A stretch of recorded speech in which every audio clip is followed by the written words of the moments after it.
All right.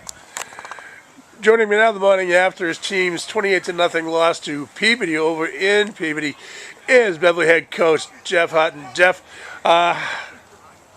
from talking to prior to this interview, it doesn't sound like the game was as one-sided as the score would indicate. No, but I mean, Peabody was really could have been in control the whole game. We played pretty excited and spirited on the defensive side of the ball and had a good game plan. Went into the half down 7-0. We got the ball to start the second half. I mean, they had opportunities. I think we had 2 interceptions in the first half and a fumble recovery. So, we were winning the turnover game, and that kind of kept them.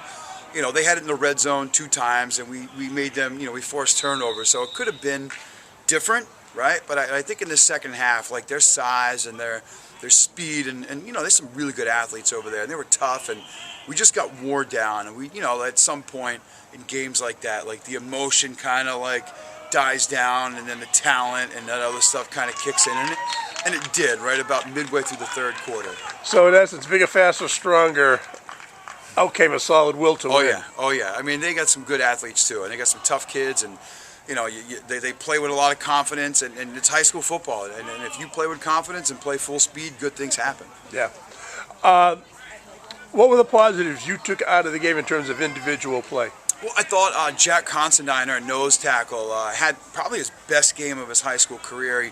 He's finally realizing that if I do the technique as coached, I can make some plays, and he did a really good job of stopping the internal run game for the first half, and he was chasing down some of their outside zone plays, and their coach said it in the paper. They went into halftime, and it's like, how can we game plan and run our plays and stop 89? So he's a kid that's starting to get some press and some notoriety, and it's well deserved because no one works harder than him. Good. Okay, got Masco coming up this week.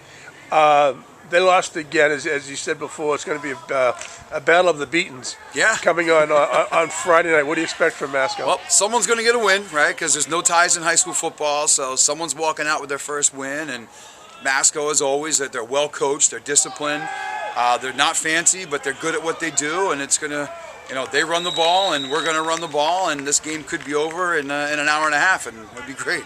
When they were in the other league before they came here, they were the scourge of the Northeast Conference.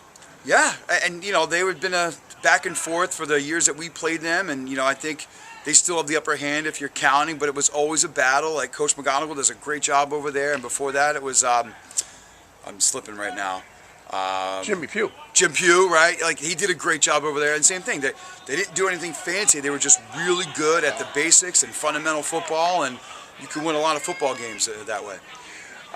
Any changes that you'll make going into that game? I just think we got to get better at the little things. We're still making some mistakes, but that's what happens. I think we started 5 sophomores last night between offense and defense, and the old phrase is you probably lose that many games that you start sophomores at this level, but it's what we got, and the kids are working hard, and it's only hopefully paving the way for the future. That's all you can ask for. Yep. Great. Thanks, Coach. We'll talk to you for Panther Preview a little bit more detail on Thursday. Thanks, Tim.